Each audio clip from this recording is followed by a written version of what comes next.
Colonel, your name, can you spell your name for us, please? Kline.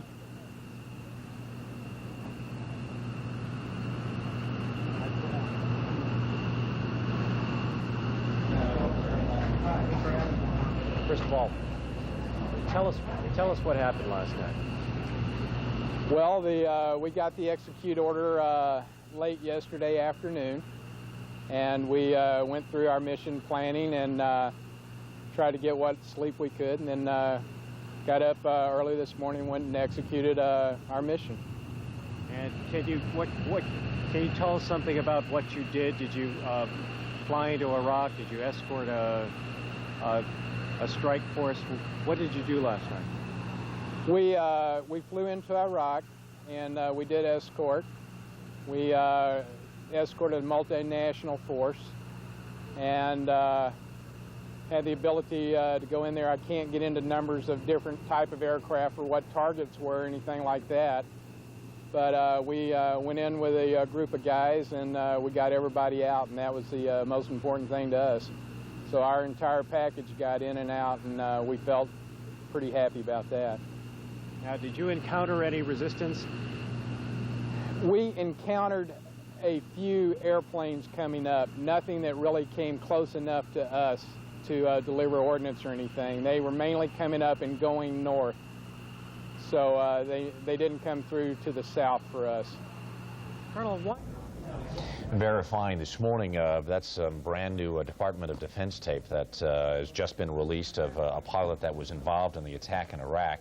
Verifies what we've been hearing all night long, that the resistance to the American attack has been minimal at best. Bob Simon mentioned earlier on he wasn't sure exactly when he would be getting an update from Defense Department officials and what it is we've just seen happen overnight, but we are getting word from Egypt right now, and here is their early assessment from a military spokesman there.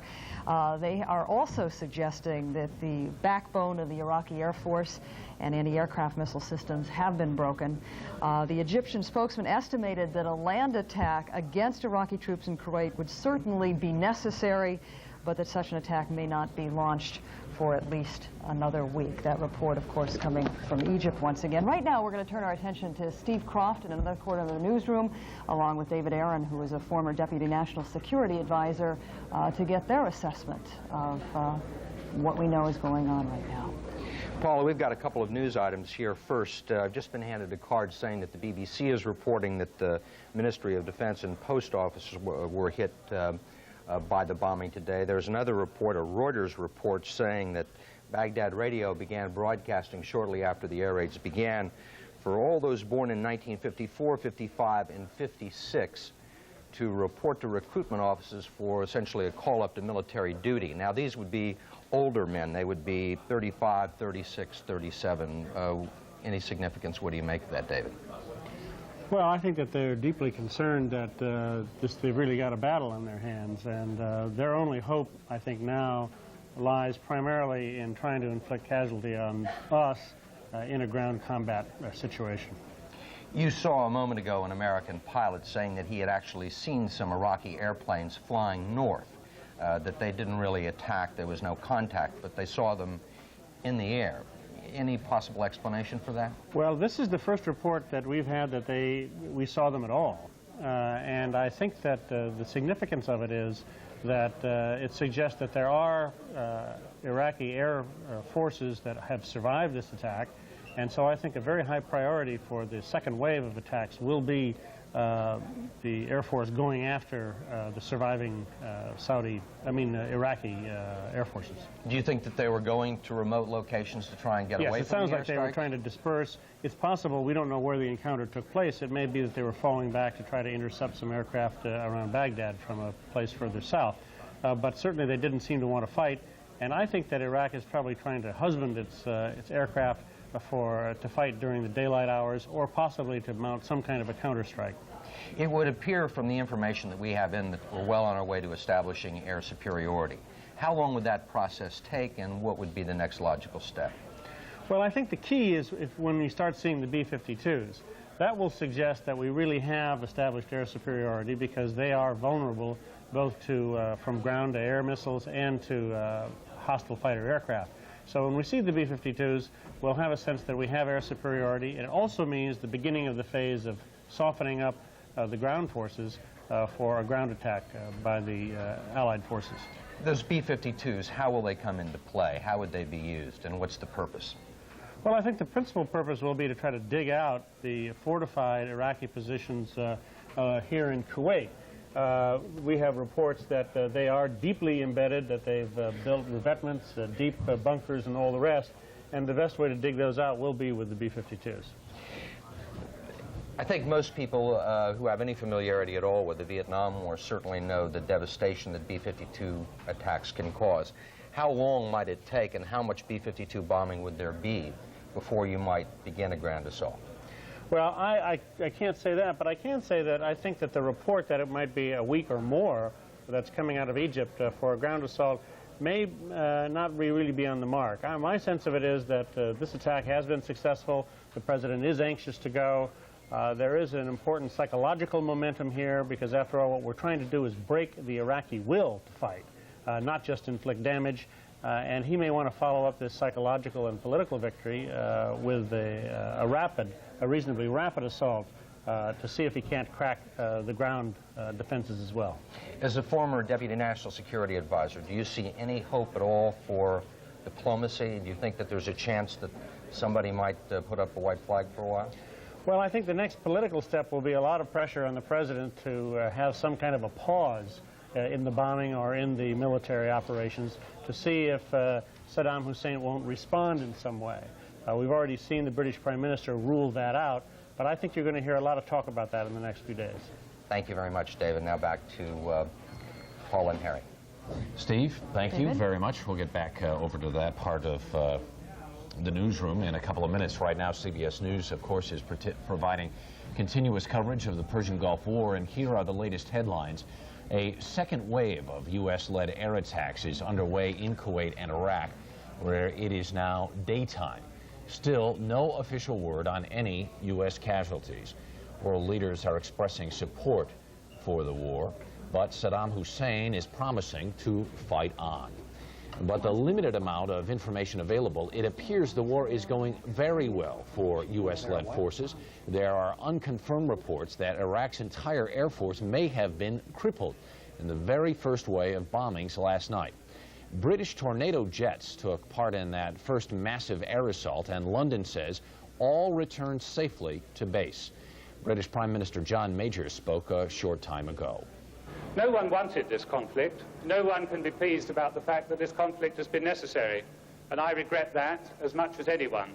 I have been up throughout the night. We have had an open line to the White House, and there has been very considerable consultation throughout the night. I hope now that it is clear to Iraq that the scale of the Allied operation is such that they cannot win. I hope that Saddam Hussein will now make a very swift decision that he must do what he has been invited to do by the world community for a long time, that he should get out of Kuwait and enable this matter to end swiftly and decisively. I hope that he will do that. The Soviet Union is expressing strong support for the U.S.-led action. Soviet forces are now on full alert in the southern Soviet Union bordering northern Iraq. And that's, at least up to now, our latest headlines. And we just have some new information in from the BBC, which is reporting that the 4 of the French planes that took part in the initial sorties were hit, but all have returned safely. Right now, we're going to check in with Sabi Shabati, who is an expert on the Middle East. He joins us now from Los Angeles. Good morning, sir. Good morning. I'm just curious, what sort of terrorist activity we might now see as a result of war breaking out? Well, we may see isolated conventional terrorism, but that's not the terrorism that we are worried about at this particular moment. What we're worried about is what is the surprise that Saddam Hussein has promised us? I mean, is he talking about non-conventional terrorism? Is he talking about some kind of an attack on a nuclear reactor, either in the United States or in Western Europe? Or is he talking about perhaps providing the terrorists with the chemical or biological warfare capabilities that we know he has? What would be the likely targets if, in fact, he carried on with one of those attacks you talk about? Well, if he wants to pull a really spectacular act, then of course he would try to do it here in the United States. But his capabilities in the United States are limited. That's why we are not so concerned about conventional attacks, because we have to remember that in 1986, which was the year of terrorism, where we saw many terrorist attacks taking place all over the world, the Soviet Union, Eastern European intelligence services, Syria, many Arab countries were behind these acts of terrorism. Right now he's kind of isolated, and the only support groups that he has is really in terms of the Palestinians. Now, we should not dismiss it because he has in his work people like Abu Nidal and Abu Abbas, and they have pulled some spectacular terrorist attacks in the past.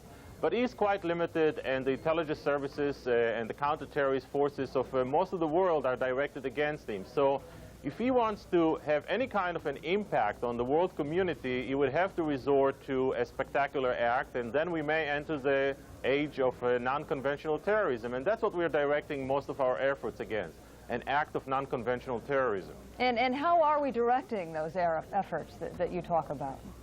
Well, first of all, in terms of protecting all these installations in this country and also in Western Europe and the Middle East that are such thing as nuclear reactors. And secondly, trying to track down those terrorists who are capable of carrying this kind of attacks, which are going to be far more sophisticated than the attacks in the past. Now, we have seen just a few days ago what the group of Abu Nidal can pull out. I mean, after all, they got to Abu Iyad and to the head of the security of the Al-Fatah organization, of the PLO, and managed to pull a successful assassination. So it does demonstrate that groups such as Abu Nidal and Abu Abbas have the kind of capabilities to penetrate into the inner sacrum even of another terrorist organization. So definitely we should worry about it. As you well know, there's a tremendous amount of fear among travelers, folks who have to get in and on and off planes every day. Can you give us a perspective on what sort of heightened security measures we now see in place in our airports here in the United States? Well, first of all, we increased security not only in the United States, but throughout the Western world. We've done it for the past few days. But I think a lot depends on how long this war is going to last. The early results of the war, the early report in terms of the war indicate that may be a much shorter the war than most people anticipated, and I think that will be the best news in terms of terrorism. And I may add that one of the aspects of the war that has been neglected in terms of what were the reasons behind President Bush resolve to go ahead against Saddam Hussein is that really Saddam Hussein today and his regime and the Palestinians that support him are really the only real sponsors of international terrorism in the world today. Libya learned its lesson with the attack on Tripoli. The Syrians learned their lessons where they attempted to bring down a 747 in 1986 was intercepted, and Great Britain has cut diplomatic relations with them, and the United States took some economic sanctions against them. So in reality, the only countries that really support international terrorism on the open today is Iraq. And I think that was one of the main reasons that President Bush, in terms of a new world order, decided to go against Iraq. And I think it's a very good reason to go against Iraq. Mr. Shabati, this is Harry Smith. I'm curious to know if you believe that of the several thousand Iraqi nationals whose passports have expired or visas have expired that the United States is interested in finding, do you think that among that group of people, some of them may in fact have missions or be here with terrorist intent? Well, we know that some of them definitely do have. I also want to remind you that 5 acts of terrorism or intended acts of terrorism were preempted in this country alone. We also have good evidence to suggest that many American installations and in fact also British installations in Western Europe have been monitored by non-terrorist by non-members of terrorist groups. So definitely the danger is very much there, also in the United States. We have just a few seconds left on a scale of 1 to 10, and I don't want to oversimplify this, but on a scale of 1 to 10, as people go about their daily business, as they wake up and go to work here in the United States today. How real on a scale of 1 to 10 is the terrorist threat? I would say that it's about 5. I also would say that there's a chance of anyone getting killed in a traffic accident or about, on that scale, would be about 8 or 9. So, you know, there's no cause for panic. Mr. Shabati, thank you very, very much for your information and help this morning. And CBS News' continuous coverage of the Persian Gulf War continues.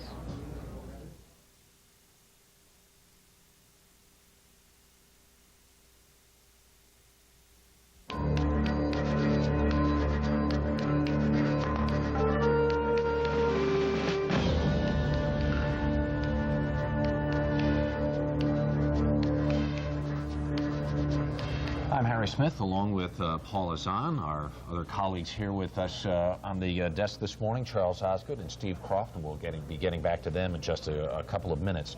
First, though, we want to go to a piece of tape that has just come in. Our chief European correspondent, Tom Fenton, is in Israel, and just a few minutes ago, he talked with former Israeli Defense Minister Yitzhak Rabin.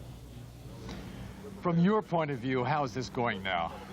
Well, first allow me to express, I believe, the feeling of the people of Israel of admiration and respect to the courageous and daring decision by President Bush to use force against Saddam Hussein, and to those of the armed forces of the United States that took part in the first strike on the Iraqi Air Force missiles, etc. It looks that it is a very successful first strike. But you have to bear in mind that Iraq is a strong military country, and you can't destroy the total capability of this Iraqi Air Force or their ground-to-ground missiles by one strike. You have to continue and to suppress till you gain total air supremacy. From Israel's point of view, is this the best possible outcome? Well, I believe so. It's an almost unbelievable success to hit all the targets in accordance to the plan without losing one plane. We didn't succeed to do it in the Six-Day War. We paid heavily for the achievement of air supremacy then. So maybe the first part is the easiest part, the air part. What about the ground war? Well, no doubt that gaining air supremacy is the most important part, because at the same time, you reduce tremendously, if you continue your strikes, the offensive capabilities of Iraq. The second problem will be to uproot the Iraqi land forces from Kuwait. I believe that the United States will continue to attack from the air, using whatever capabilities that you have got, the ground forces in Kuwait before starting land fighting. What is the Israeli estimate of Saddam Hussein? Is he likely to cave in now? He's taken a terrible beating. No, I believe that Saddam Hussein took into his considerations that he lose in the struggle for air supremacy. He relies much more on the capability of his land forces to dug in, not to be pushed out, uproot from Kuwait. I believe this was his basic approach in planning this war. This was a very unusual war from Israel's point of view. It's taking place 500, 1,000 miles away, and the civilian population was the target this time. How much of a threat were those missiles? Well, I don't believe that there is a capability by one or two strikes, the kind that were carried out by the United States, to eliminate every launcher or every ground-to-ground missile. Therefore, we have to bear in mind that it might be that today, tonight, there might be an attempt by the Iraqi to fire one or two or more missiles against Israel. Unless we'll see in the coming 2 days that Iraq has lost its capability to fire missiles, we have to be in preparation to absorb such a strike. And perhaps to help the United States finish the job? Well, let's leave it for the future. Thank you very much. It's former Israeli Defense Minister Yitzhak Rabin talking with our chief European correspondent Tom Fenton in Israel this morning. We want to go back to some Defense Department tape that's just rolling in. It's conversations with pilots who were involved in the attack in Iraq last night. Is there any point where you, like reality sets in when maybe the adrenaline kind of recedes a bit and then you realize, my God, I'm in real danger here? It didn't happen on this mission. Ask me in another few missions and I may have a different answer for you, but on this particular mission, there was no lack of adrenaline. There was no lack of impetus to make it all work out right and get back home. I don't think I'll ever become comfortable with the feeling of the fact that, you know, there's a possibility of, you know, endangering one's life, but this particular mission, I did not, I repeat, did not run out of adrenaline. I was gung-ho the whole way. Any regrets? Any second thoughts about what... I'm back on the ground. I've got no regrets. It went perfect. Are you looking forward to doing it again? Absolutely. Yeah, can we get just a few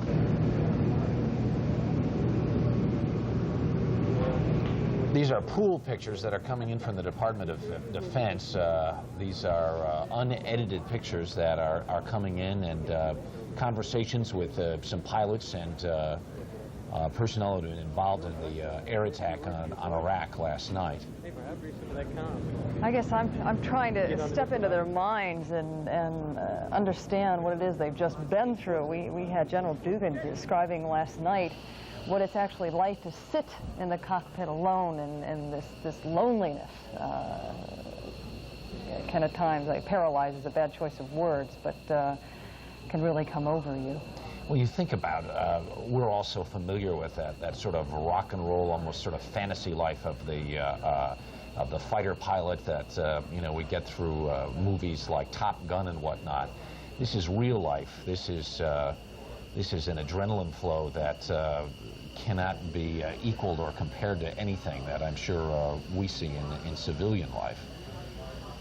We have just some late-breaking news from the government in exile in Kuwait about their participation in an independent daylight attack.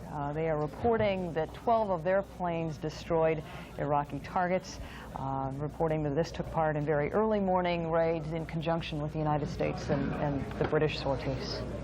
We've got Steve Croft with us from 60 Minutes. We also have Charles Osgood of CBS News with us as we provide continuous coverage of the war in the Gulf, and our CBS continuous coverage continues in just a moment.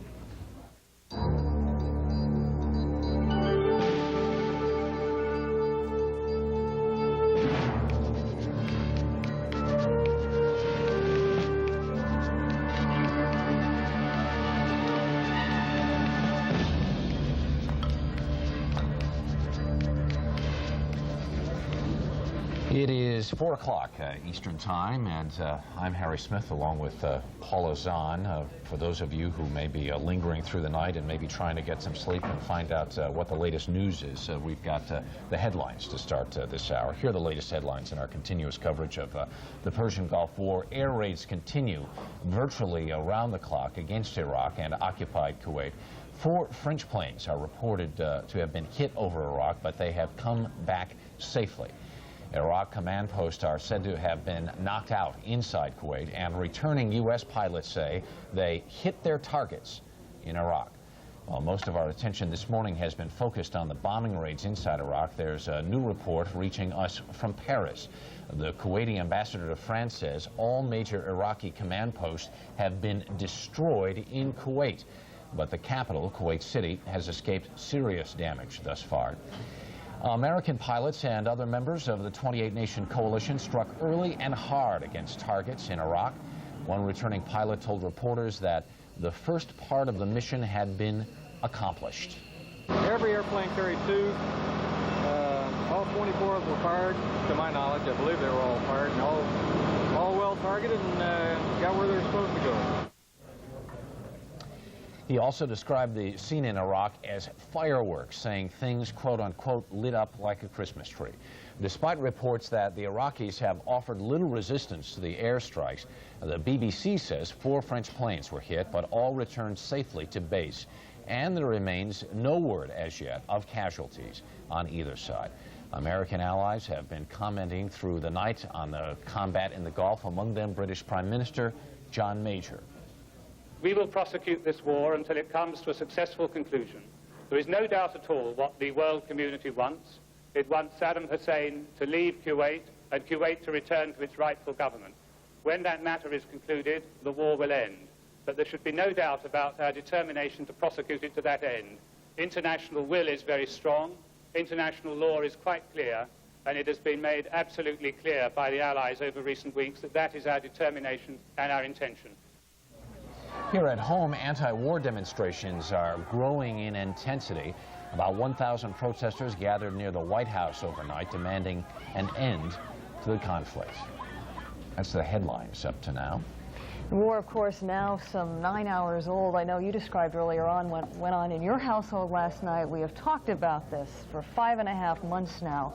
And I think there was a sense of shock all over the country that this, in fact, finally happened. As I went to bed last night, a literally spontaneous demonstration erupted in the street about a block from my house, and from what I could see of it, there was a sizable number of people marching down Broadway in Midtown Manhattan in a sort of spontaneous response to what has transpired. Of course, there are all catalog of reactions from all over the country this morning. And we're going to go to Charlie Osgood now to fill us in on those. Good morning, Charlie. Good morning, Paul and Mary.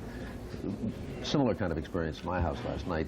No demonstrations out in New Jersey where I live, but our little 7-year-old, Jamie, our youngest of 5, and the other kids, and my wife and I spent a few hours in front of the television set.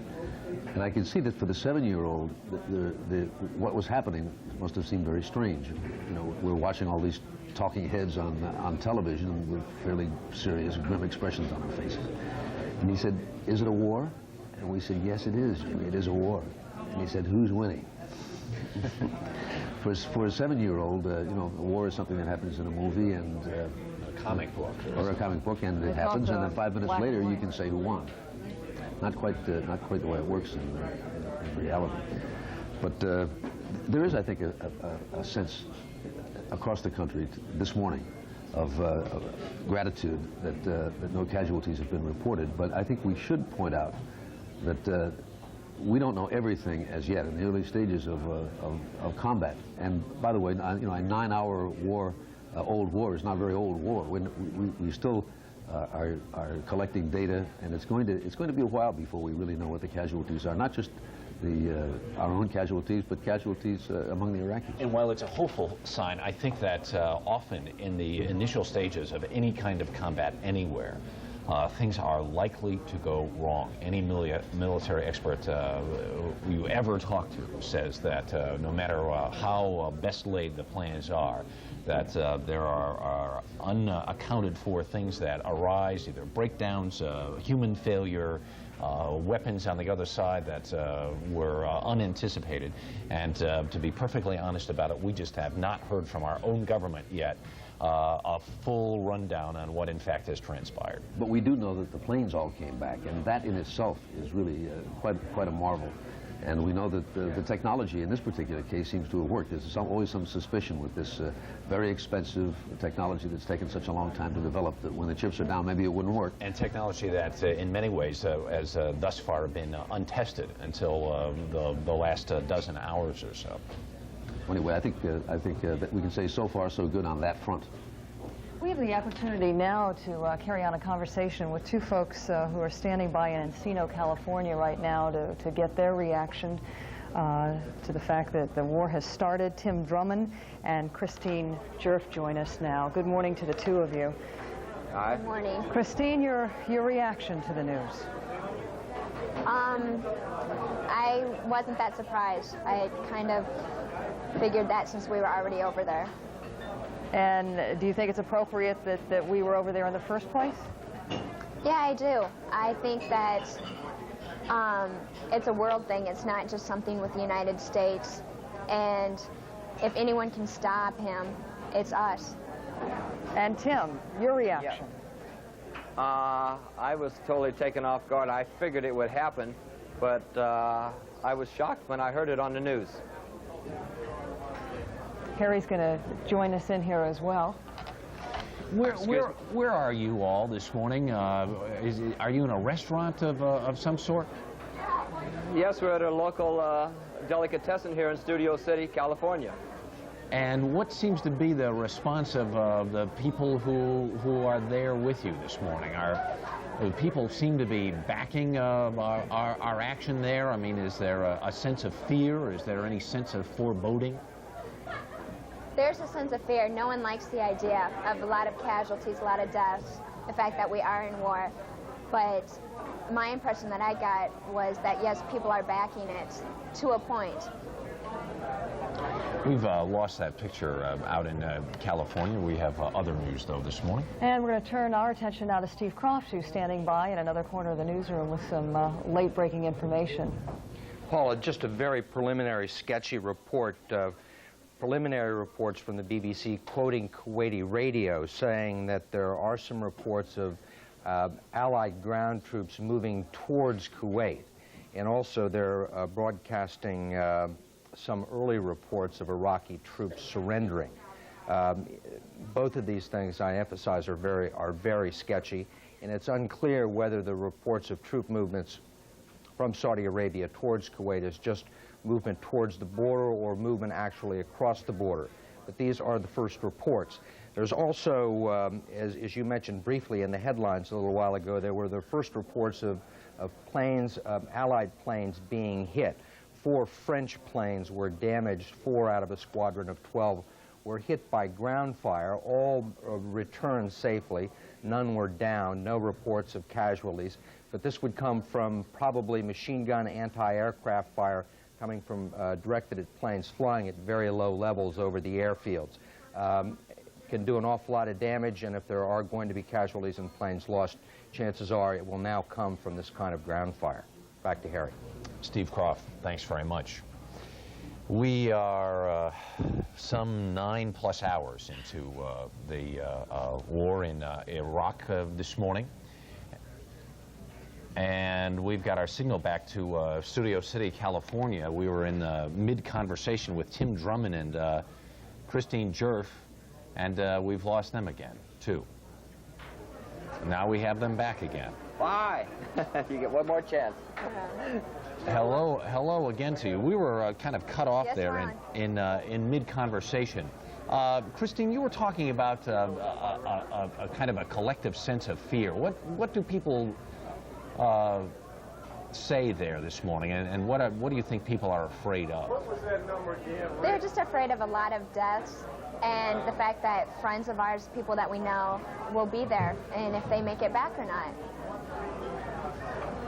How old are you, Christine? I'm 20 years old. So you're of the age of a lot of the men and women who are over there serving in the Gulf. Some folks have talked about if a call came, would they serve or not. Do you support the men and women who are over there? And if the president called you at home and said, we needed you over there and to help out, how would you respond? I'm not sure. I support everyone who's over there. With all my heart. I guess it would have to come down to me actually being called, and I'd make my decision then. Tim, you look like you might be a little older than Christine. Yes, I am. Let me ask you that same question. How would you respond if you were asked to become involved in this and serve if you had to? Well, I would be very upset if I was called to go do this. I'm sorry that we're there in the first place, but the people that we have there, it's like being in a street fight. You have to be protected and get out with as few bruises as you can. As far as me wanting to go, I certainly wouldn't want to go because I don't think we should be there in the first place at this time. But if they needed me, I would go. Christine Jerf and Tim Drummond from a restaurant in Encino, California this morning. Thank you for taking the time to chat with us. And right now we're going to check in with Richard Threlkeld, who's standing by in London right now to get a better sense of any British reaction that you've heard or seen there this morning. Good morning. Richard, hi, are Paul you? and Harry. Are you? Yeah, hi. Hi, good morning. As you can see, it's mid-morning already here in London. And it was, of course, middle of the night, early evening or late evening when war broke out in the Persian Gulf where you are, but it was the middle of the night here. So most of the British nation woke up this morning somewhat surprised to find Britain at war in the Persian Gulf.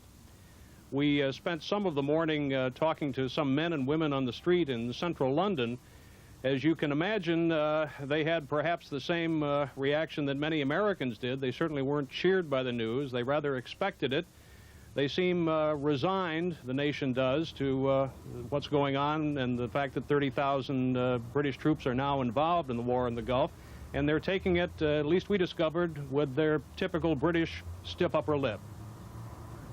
We heard a little part of the Prime Minister's remarks earlier on this morning. Was there anything that he said that surprised you? Well, I think you two referred to it earlier. I think it surprised everyone. A, that John Major, the British Prime Minister, had been on the phone most of the night, off and on, with what he called an open line with President Bush. And when asked whether there might be, now that this first bombing has taken place, a so-called pause to let Saddam Hussein think it over and perhaps begin to negotiate, Major at least totally ruled it out. Whether that also reflects the thinking of George Bush and the rest of the alliance, we don't know, but it seems to indicate that these bombings are going to go right on until they accomplish their objective. Early on this morning, you talked a little bit about what was happening in the Tokyo exchanges. Is the London exchange now open? Yes, I'm glad you mentioned that. The exchange just opened, and as we indicated, it's almost as if peace had broken out. It's very ironic. The London market is up 28 points, about 1%. The dollar is dropping. Oil here, crude oil prices have dropped about $4 a barrel. Again, I think it's an indication that at least for this one day, and perhaps it's too soon to say, but for this one day, the news is so good that the market is reflecting it. All right. Thank you. Richard Threlkeld reporting from London for us this morning. We want to run down our headlines here as CBS News round-the-clock coverage of the Persian Gulf War continues. Here are the latest headlines. By all reports, the air attack against Iraq has been a major success with no U.S. casualties yet reported. France says 4 of its warplanes were hit but returned safely. Saddam Hussein declares he will not yield, and world financial markets react positively, but oil prices are up. The U.S.-led air assault is in its second wave now, striking daytime targets in Kuwait and Iraq. So far, it appears all of the U.S. fighters and bombers returned safely from last night's first wave of bombing, with their pilots reporting complete success.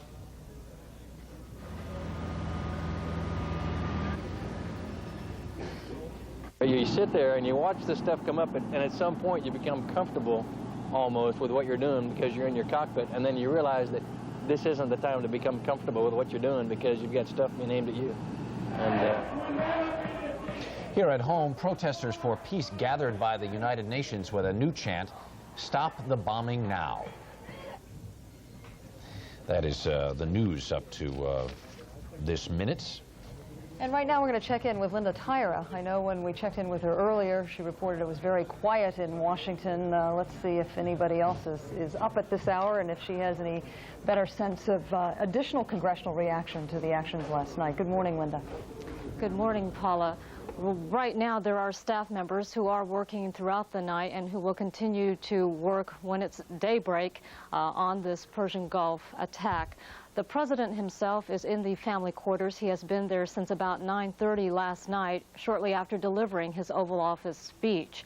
As far as his schedule for later today, there's no public calendar to speak of, but he will be extremely busy being kept abreast of all the latest intelligence from the Gulf, and he will meet with his top national security advisors, including Secretary of State James Baker, and we also believe Defense Secretary Dick Cheney. In his speech last night, the president said he was forced to order the military attack because the world could no longer wait for Saddam Hussein to leave Kuwait. The president said he instructed his military commanders to prevail as quickly as possible so that casualties could be kept to what he described as an absolute minimum.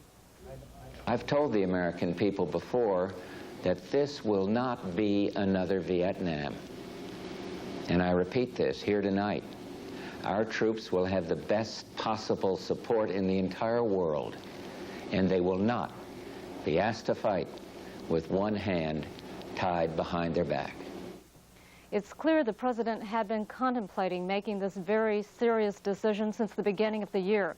White House spokesman Marlin Fitzwater said the president had been working on his Oval Office speech for 3 to 4 weeks, and that the president had written 4 drafts of the speech, completing the final one yesterday afternoon.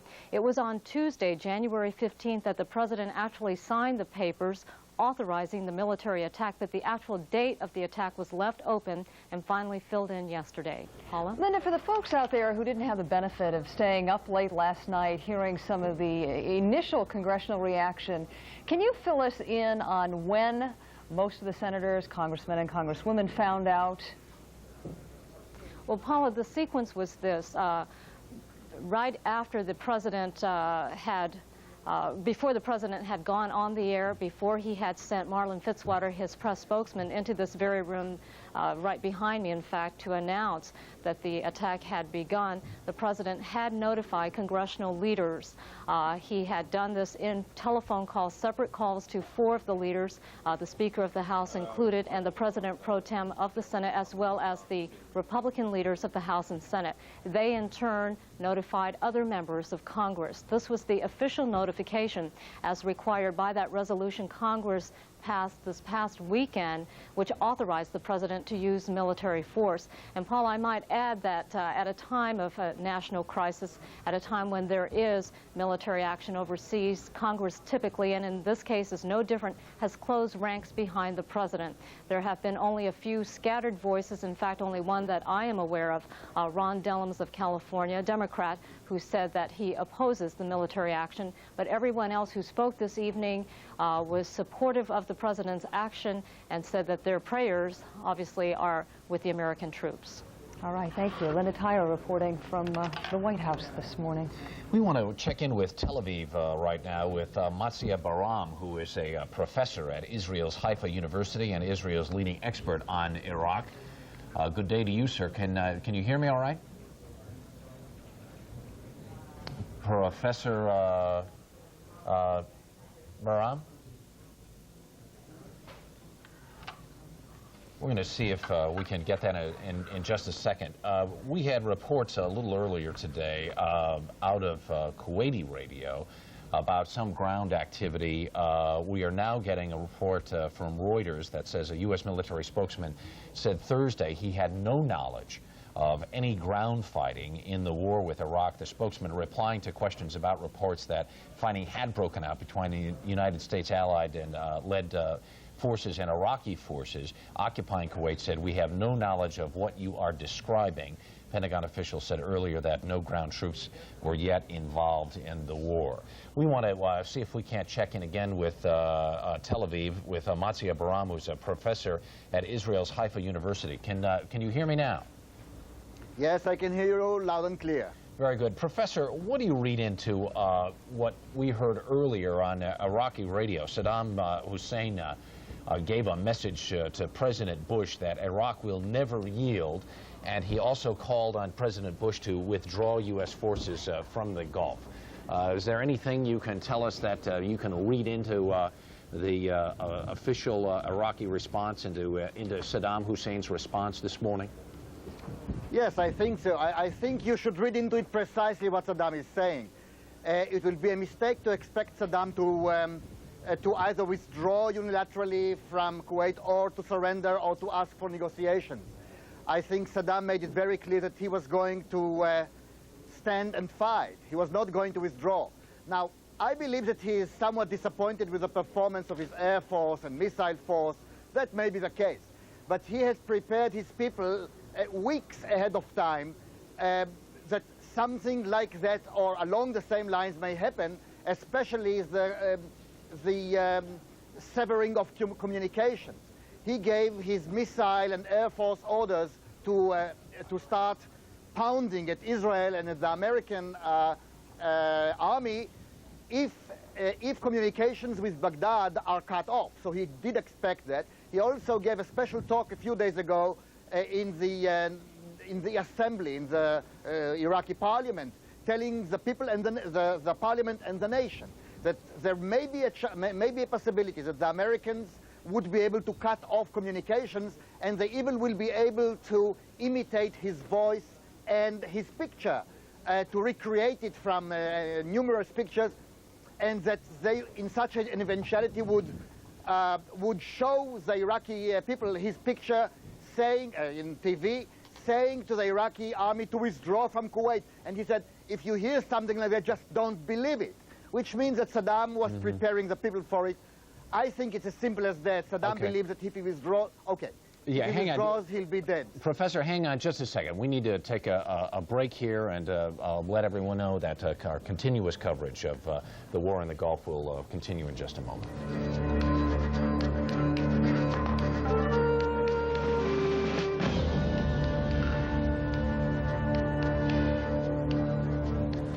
And good morning again. Harry Smith and I are back at just about 24 minutes after the hour. I want to go back. Early morning in some parts of the country. Yeah, 22 after 4 here on the East Coast. We want to go back to Tel Aviv and continue our conversation with Professor Basran. I guess what a lot of people are wondering now, if the reports that we've gotten from the U.S. military and from even from the Brits and the information that we have thus far, that the sorties against Iraq through the early morning hours there in Baghdad were so successful. Many people speculated that if Saddam Hussein could even hang on for a couple of days, he could then withdraw from Kuwait and, in his own way, declare a victory, because he went toe-to-toe, so to speak, with the great Satan and the great Western powers. Does that scenario sound likely to you, or anything that might come our way? He may decide to withdraw within a few days from Kuwait for purely military reasons if he feels that his army in Kuwait is in danger of being cut off from the main body of Iraq. It's a possibility. But I think that it's similarly likely that he will tell his people to hold fast and not to withdraw. Basically, what we have to understand is that he cannot surrender. He may withdraw, but he cannot surrender. And he knows that if he surrenders, he will be finished off by his own people. So I believe his best chance is just to stick it out. I believe at a certain point he'll have to accept his general's advice that it would be wiser to withdraw the forces. That is a possibility. It will be a technical move rather than an admission of failure, because he will not surrender. At least I cannot see in the foreseeable future an agreement to cease fire and surrender and sort of stop the war. That, I think, is not very likely. Mr. Baran, this is Paula Zahn in New York, Harry Smith's colleague here. And I'm wondering if you could help us better understand the initial reports we're getting that the Iraqis seem to be caught totally off guard. We have been reporting for days now, basically, what our plan would be. Do you really think they were as surprised as these initial reports suggest? The strange phenomenon is that, yes, they were surprised. I don't understand at all how this can happen to the Air Force and the Missile Force. But if you are talking about Baghdad, about the leadership, and probably it permeated from the leadership to the troops, they are surprised. Saddam, until the very last moment, hoped that the Americans wouldn't actually attack. There is no other way to explain his last messages to the nation, to his own nation, and especially the fact that Baghdad was not blacked out. By keeping Baghdad ablaze, so to say, with full lights, Saddam was sending the Americans, the Europeans, a message. I don't think you really are going to attack me. So if you ask me, I think that It's an amazing fact, but he was surprised, very unpleasantly, of course. Interesting. Professor, answer for me, if you will, as someone who has kept a close eye on Saddam Hussein for a number of years now, and especially a close watch on him as Iraq held its long war with Iran. If there is one thing we should know about him, and one thing you've learned about him that's important for us to understand through these hours as this war continues, what is it? Well, there are perhaps three things which could be useful. One is Saddam likes confrontations. You know perhaps that his name, Saddam, means the one who confronts. And whether or not this is an influence of his name, the man likes confrontations, and he likes the adrenaline roaring in his blood. So, in fact, during serious confrontations like this one today, he's very calm, and in a way he is like in some kind of a trance. He's still perfectly in control of his decision-making, but it's like he's like in a trance. Then, secondly, Saddam is a gambler. But the third thing is he's not a crazy gambler. He's not a compulsive, uncontrollable gambler. He's a calculating gambler. And so the third thing is the calculation. Saddam's whole behavior since the beginning of the crisis was a gamble, but in fact, once he made a mistake about conquering and annexing Kuwait, everything he did was not so much a gamble as it was calculation. The conquest of Kuwait was a gamble. The rest, including the war, is not a gamble. It's a calculation. Saddam calculates that you people and the British and us are after him, and that if he shows any sign of weakness, he will be absolutely doomed.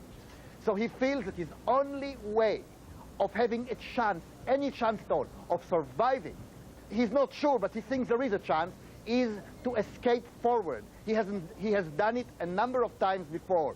The man is escaping forward because he feels that this way he's becoming an Arab hero, an Iraqi hero. It's going to become very difficult for his officers or somebody from his own entourage to stab him in the back or to shoot him. In other words, he is trying to portray himself as such a great hero that nobody would like to assassinate him lest they themselves would be destroyed. Professor, we have just about 10 seconds left. You're in Tel Aviv this morning. Give me a one-sentence description of the mood there, please. Well, very quiet, very quiet. I came all the way from Haifa to Tel Aviv. I met about 15 cars all the way. It's about 50 miles long road. Very quiet, very somewhat optimistic. I would say optimistic, quiet, and resolved. Very well. Professor Bahram, thank you very much for joining us this morning. And our continuous coverage will continue right after the short pause.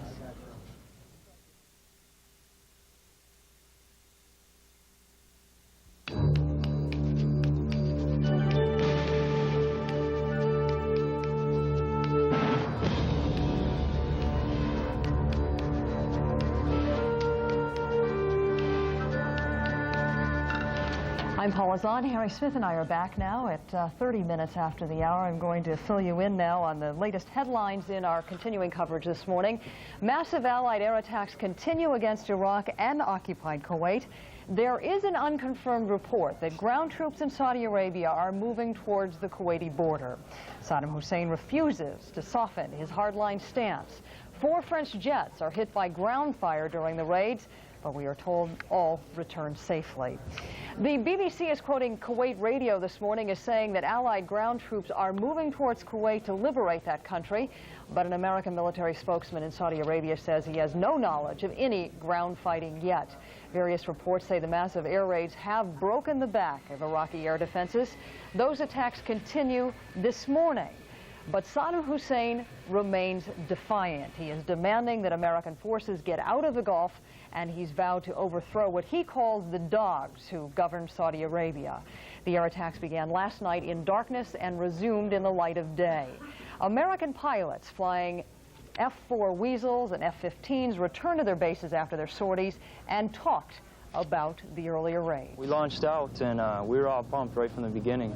We had a lot of good adrenaline going, and we knew they were going for a reason. We weren't just a regular launch. We knew that they were going in there to get Iraq. Well, it's exciting to have one under my belt. Same adrenaline that a young hunter has on his first hunt or a young athlete has after his first football game. It's now behind us, and we're ready to press on with the mission.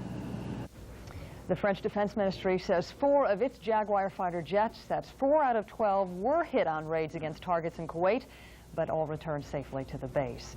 World financial institutions seem optimistic this morning. The Japanese stock market's Nikkei index saw a sharp jump in value, and the price of gold is down, an unusual sign of confidence in a time of war. And in this country, a number of major oil companies have promised to freeze wholesale gasoline prices. America's traditional Mideast ally, Israel, finds itself in the unusual position of setting out a war in the region. Well, first allow me to express, I believe, the feeling of the people of Israel of admiration and respect to the courageous and daring decision by President Bush to use force against Saddam Hussein, and to those of the armed forces of the United States that took part in the first strike on the Iraqi Air Force missiles, etc. It looks that it is a very successful first strike.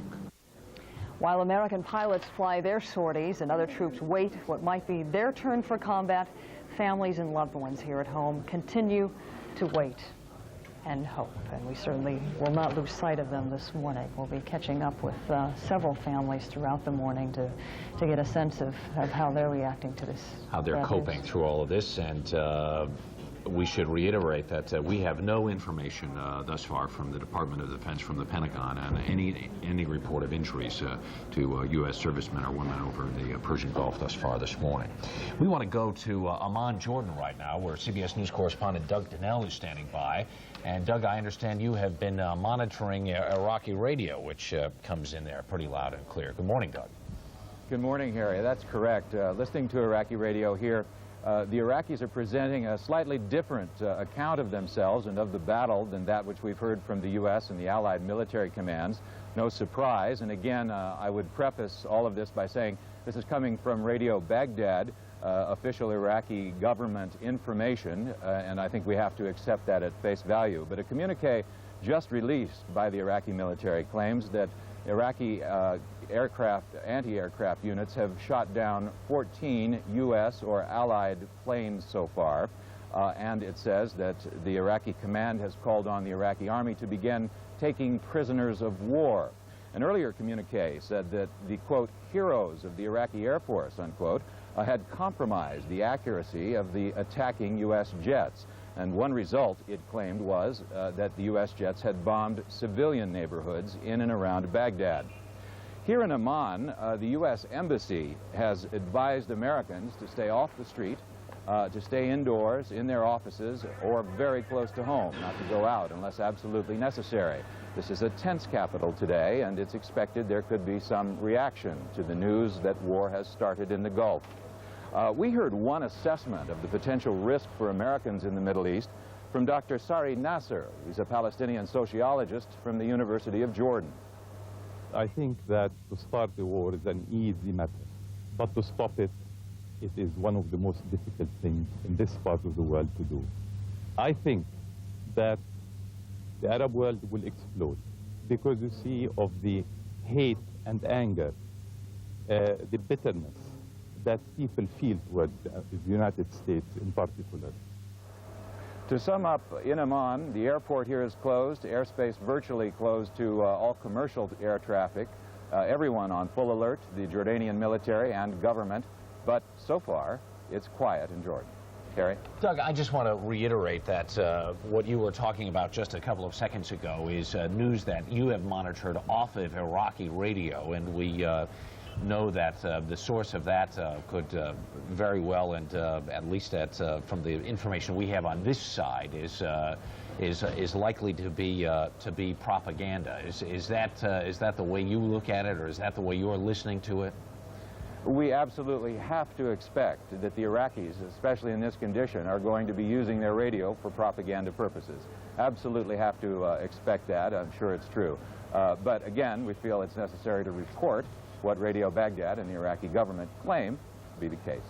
You're there in Amman, and Jordan is in a difficult position, has been in a difficult position since Saddam Hussein decided to roll into Kuwait, as being a country that has tried to maintain some contacts with Baghdad, yet also maintain some relationships with the West, a country really caught viciously in the middle there. There is an awful lot of sympathy, I know, in Jordan for the Iraqi cause.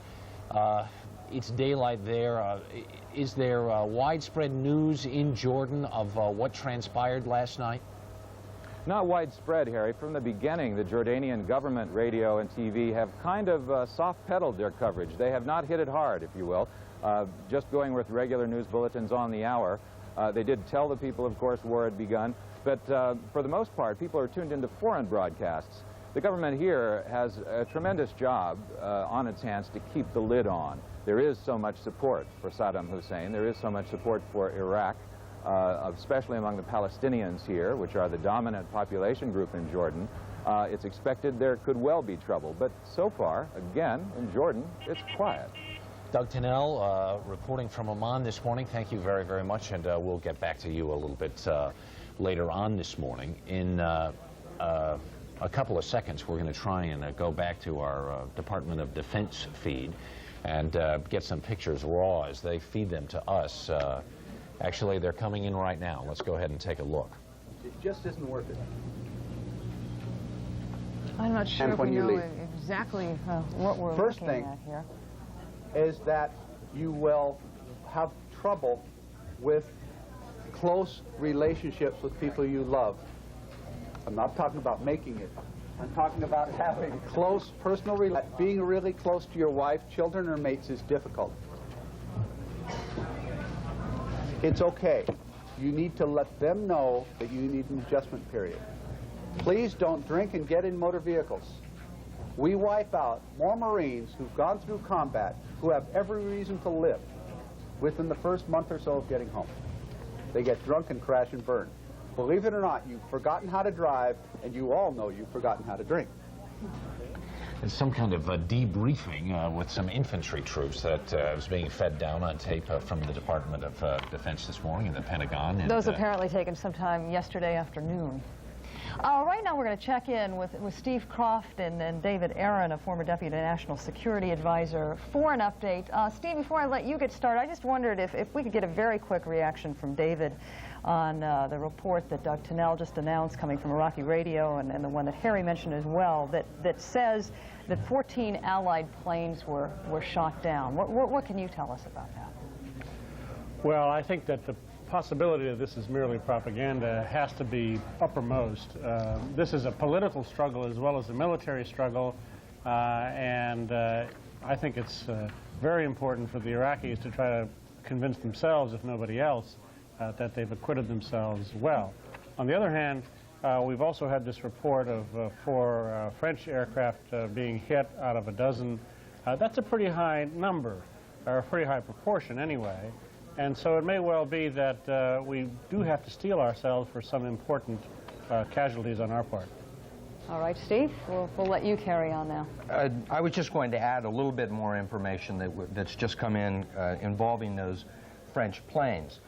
We reported earlier that 4 were hit by anti-aircraft fire and machine gun fire. The French are acknowledging that 1 pilot may have been slightly injured, and they're saying also that one of the planes was more seriously damaged than the others. They also said that they were flying in part of a combined operation, so the U.S. planes would have been receiving that same ground fire and could have taken casualties, right? Yes, I think that's possible, particularly since what they apparently were going after were the airfields in Kuwait, and they were trying to minimize the damage to Kuwait itself. And in doing that, they probably came in quite low and exposed themselves to this kind of intense ground fire, which the Iraqis are capable because of their large forces in Kuwait. You were a former Deputy National Security Advisor to President Carter. If you were in the meetings that are taking place this morning in Washington, what would be your advice about reporting of casualties, reporting of U.S. casualties? How quickly would you report them, and would you report all of them? Well, I think the president's in a real bind here. As I said, this is a political struggle, and he wants to have the initial impression of this raid as positive as possible. On the other hand, he may not know, and in fact, I'm sure he does not know what the casualties are. And the real problem in the White House is once you say something, then your credibility is on the line. So I think the president wants to be extremely careful that anything that comes out of the White House or even the Pentagon be as accurate as possible. And in this situation, with all of these aircraft doing repeated sorties, with 6 different air bases involved, with aircraft carriers possibly now involved, I think it may be very difficult to get an accurate count that won't test his credibility later. I just wanted to add one last piece of information. We reported earlier that French planes were hit by ground fire. There were no missiles fired, which would seem to indicate that they had been knocked out. Harry? Steve? Thank you, David. Steve, thanks very much. We want to go back to London right now. Kuwaitis in the Western world are anxiously watching the unfolding war in the Gulf, and joining us now in London is a member of the Kuwaiti ruling family. He is Mohammed Al-Sabah, a cousin of the Emir of Kuwait, and he is a student in London. Good day to you, sir. Good morning. What is your reaction to the attack and the war as it is unfolding thus far? Well, first one has to say that in general Kuwaitis are a pacifist race, and we did not want this war. However, as time went on, we found out, or we thought that this would be the only way to get Saddam out of Kuwait, give him a dose of his own medicine. Of course, we are very sorry for the Iraqis. We feel great sorrow for the Kuwaitis who are suffering in there, but above all,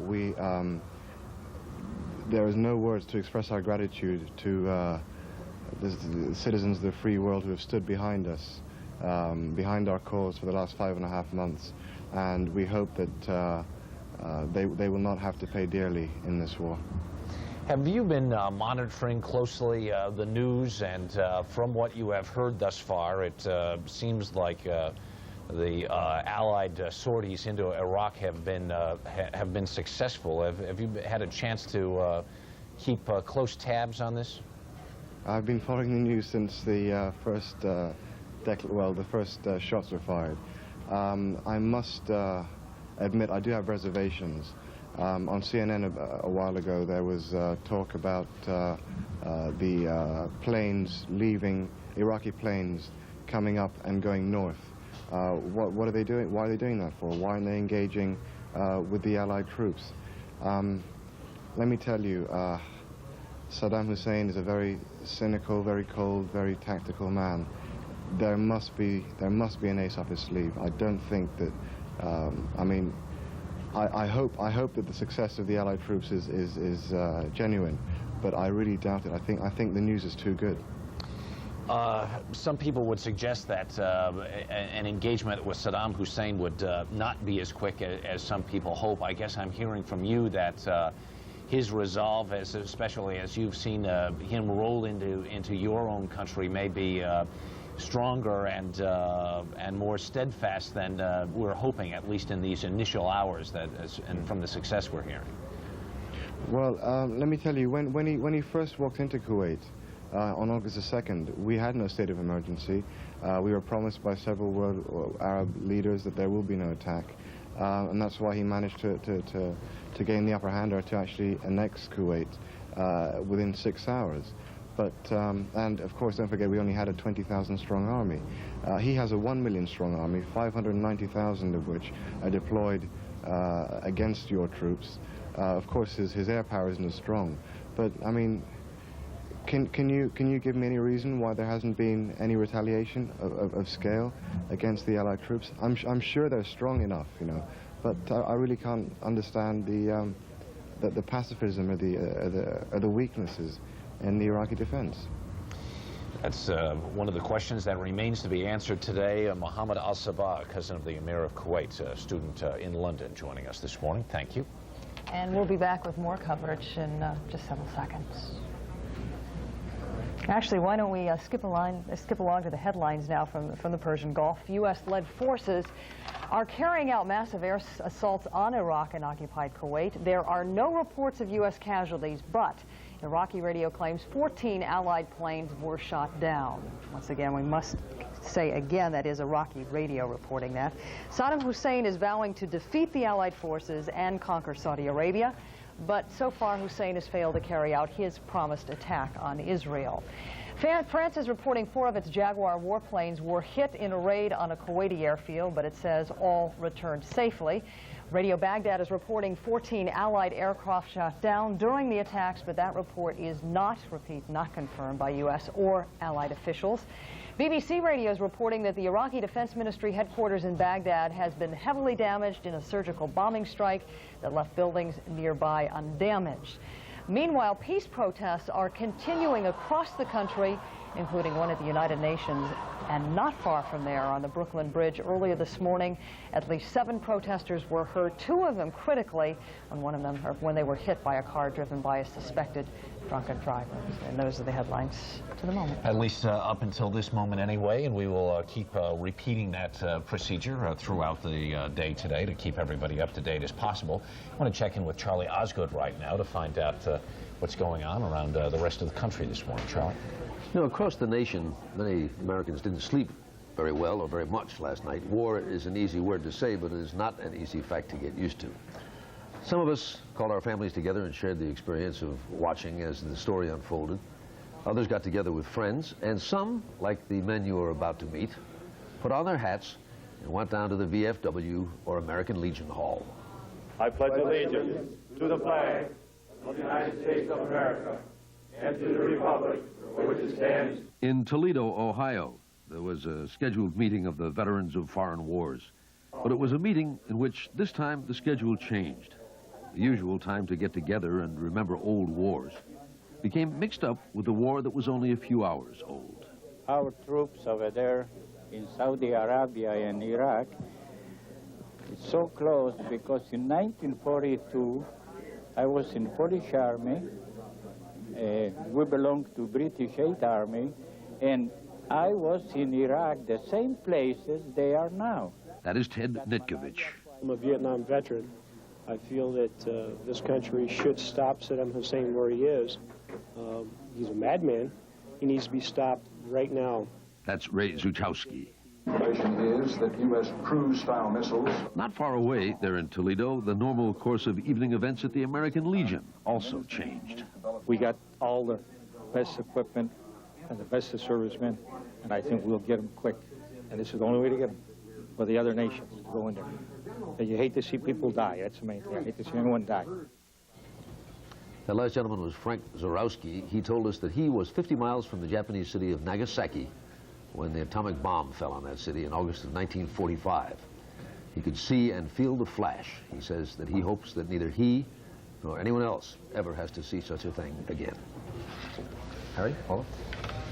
Charlie, I think when we go through an experience like this and as people look into the televisions and listen to the radios and see a war like this unfold, it brings back all kinds of memories for all different generations. And this is not by any stretch of the imagination an easy time for anyone in America. I think it's difficult to comprehend what our men and women are going through over there, and certainly our hopes and prayers are with the families of all of the service men and women.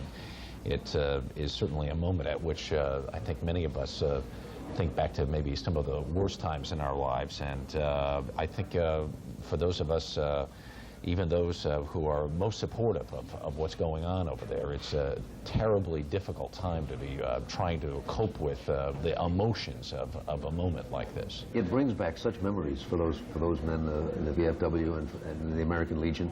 For some, of course, it brings back memories of Vietnam and the lessons we learned in Vietnam. For others, it brings back memories of World War II. We don't want to make the same mistakes that were made back in 1939, let's say. But this war will stand on its own and has its own imperatives, and It's too late to stop it. It's already underway.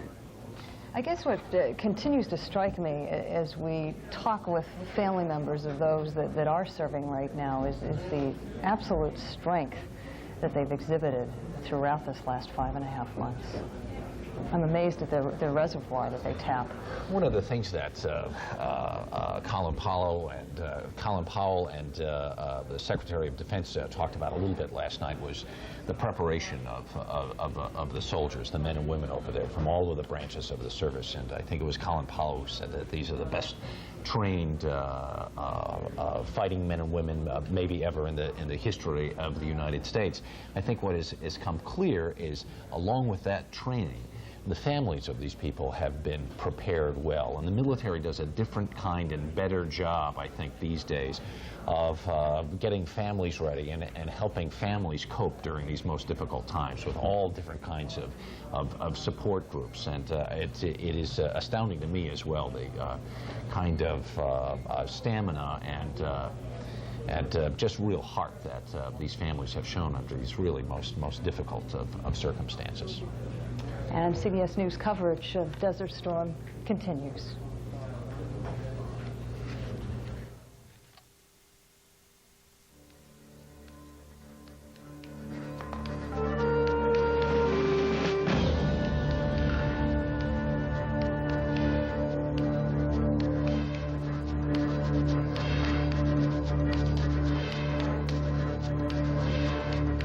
And Harry Smith and I are back at just about 7 minutes before the hour right now. You may have children at home, and no doubt they may be talking about war and what it means. CBS News correspondent Edie Magnus spent the day with some 7th graders in Ridgewood, New Jersey, and just hours before war broke out, she found kids with plenty on their minds.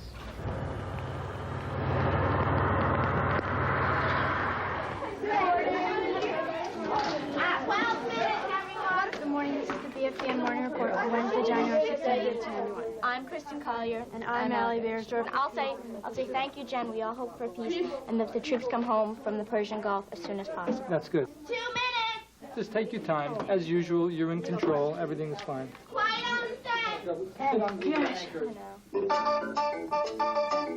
It's 8:07. Live from the broadcast studio at New Jersey's Ben Franklin Junior High. Good morning. This is BFDN Morning Report for Wednesday, January 16th. First, their world. Any student who had signed up for the ski trip this past weekend. Then, news from the more ominous world around them. For the past few weeks, we have all been worried about the prospect of war. In view of the situation in the Middle East, we have asked 6 students to join us here in the studio and share their feelings with us. And after the local news team comes a national broadcast for students in Bob Bracken's homeroom. This is a special edition of Channel 1. Both Allied and Iraqi troops were reported ready for battle. We react to the Channel 1 news every day, and then we discuss the main issues. They're very aware. Tariq Aziz and Baker, they talked for 6 hours and got nowhere. They are very concerned about this. My whole other side of the family in Israel. All my friends and stuff. This is the first war or threat of war that these kids have ever had to face. And on this day that the Iraqis have defied the deadline, there's a frequent refrain from these 7th graders. It's time to fight. Saddam Hussein has, lied too much. I think we just should go in there and get it over with. If we just keep giving him time, he might come out with, some, nuclear bomb or something like that. My dad was in Nam, and he told me everything. Wasn't pretty, so we should just go in and get him out. Brave words when there is fear and uncertainty in their hearts. Well, my dad's in reserves, and I don't want to, come home one day and find that he's gone, and I might not ever see my dad again. How do you think they're going to handle it? I think you're going to see a lot of false bravado, but inside they're little kids and they're very worried. One point that made me really scared was that body bags were brought over. I'm concerned about the soldiers because they leave and they say, what if I never come back? Do any of you say prayers? Yeah. I prayed for my dad, relatives, and all the Americans, Iraqis, Kuwaitis, and all the soldiers and people who are affected by this. And I hope that, George Bush makes the right choice and that it doesn't turn out to be like a 500-year war or something like that. children seem to have been really affected by this, and even before the fighting started last night, people I know have talked about children and their families, especially of 7, 8, 9, 10 years old, who have almost become obsessed by the prospects of war. Now, I'm sure certainly with the war actually starting, with an incredible array of fears about it. It was interesting, yesterday Fred Rogers, Mr. Rogers from Mr. Rogers' Neighborhood actually recorded a public service announcement basically trying to allay the fears of children, to say that while these things go on, they should know that they're loved and that their parents care for them, and there will always be someone around who does care for them. But I think for all of us who are going through a whole range of emotions through moments like this, it's important to probably take some extra time to make sure that our children are assured through these difficult moments. I know we've introduced our audience in CBS this morning to several psychiatrists and psychologists over the last couple of weeks whose best advice is, in fact, that you must sit down and take the time and make it clear to these children that they are, in fact, safe. And from what I understand, their biggest fear is a sense of abandonment. Obviously, we've talked with a number of children whose either one parent or two parents are serving in the Middle East right now, and that's a very different situation, of course, than children whose families are not serving over there. Mm-hmm. But the fear is the same, that sense of abandonment and the fact that maybe someday they'll be left alone. I guess we shouldn't be surprised by it, but I guess that's what's so stunning is that, and this is not a scientific a survey or anything, but it's not the families of servicemen that we're hearing about the children who seem so disturbed by this, but you know, just through family acquaintances. One family we know dismantled all of their television sets and put them down in the basement because their 9-year-old child was so completely distraught over information that was coming through the media and that he was exposed to, and this was even before the fighting started last night. So that may be the mission of many of us today, to make sure that our children know that they're loved and are cared for through these very difficult moments, while we're worried about lots of other things as well. The mission, of course, of teachers in the classroom today. I know that we've talked with a number of teachers over the last couple of weeks who have also talked about the importance of sort of getting rid of the daily curriculum and really taking the time to sit down and help these kids understand exactly why we're there and what we're doing and what it is that we hope to accomplish. If they understand the answers to some of those questions, I think it takes the mystery out of some of the emotions that they're feeling. And so much, I think, what they're afraid of is the fear of the unknown. There are lots of rumors circulating this morning. We're going to try and clear some of those up in just a couple of seconds, including an Iraqi radio report that says 14 Allied planes shot down. There, of course, is no kind of confirmation of that kind of, at least what we see as propaganda thus far this morning, but we'll try and clear all of that up and get down to the latest headlines in just a few seconds as CBS News coverage continues.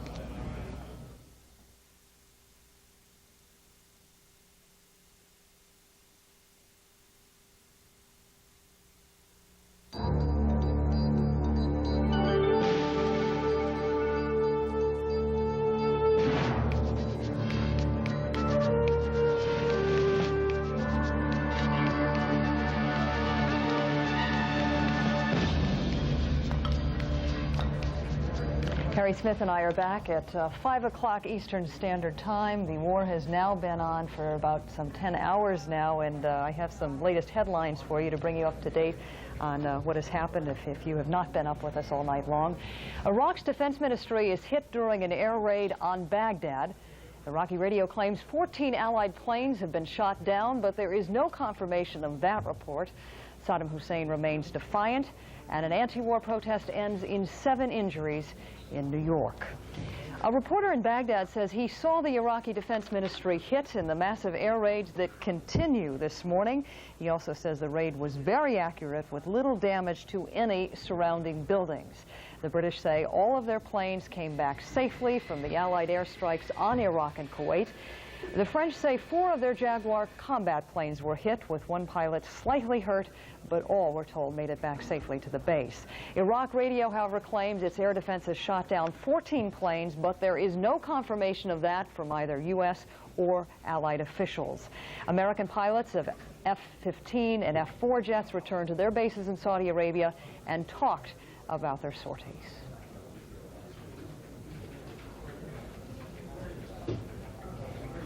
Apparently, we don't have... We flew into Iraq, and we did escort. We escorted a multinational force and had the ability to go in there. I can't get into numbers of different type of aircraft. Obviously, we're having some problems with that tape, with the reaction of some of the pilots who participated in what we're told are hundreds of sorties that have occurred over the last 10 hours. But a few hours after the first raids hit Iraq and positions in Kuwait, Defense Secretary Dick Cheney has his own assessment of how the battle was going. I think it would be inappropriate at this point to convey the notion that somehow we've got a final fix on it. But I think it would be fair to say, and General Powell may well want to comment on this, that the initial reaction from the Iraqis is such that I'm generally of the opinion that we achieved a fairly high degree of tactical surprise. In the face of these air attacks, Saddam Hussein remains defiant, demanding the U.S. and its coalition partners abandon their efforts to get him out of Kuwait.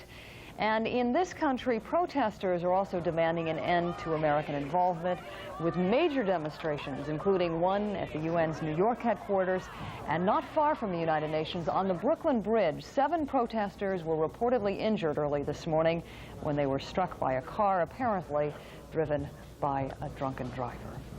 And those are the headlines to the moment. We want to go next to Washington, I think. And Mark Phillips. Good morning, Mark. Good morning, Harry.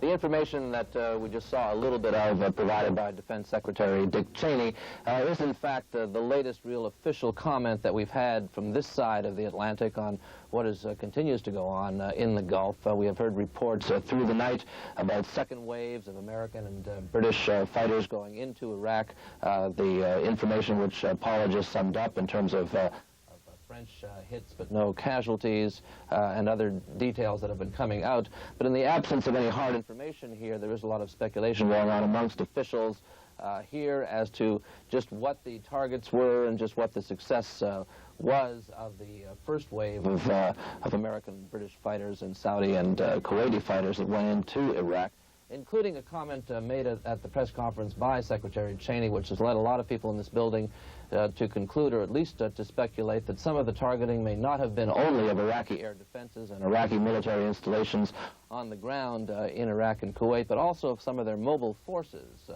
The thinking is that that targeting may in fact have been of the Iraqi Republican Guard units, which have been held in reserve along the Kuwaiti former, and we hope soon to be Kuwaiti-Iraqi border.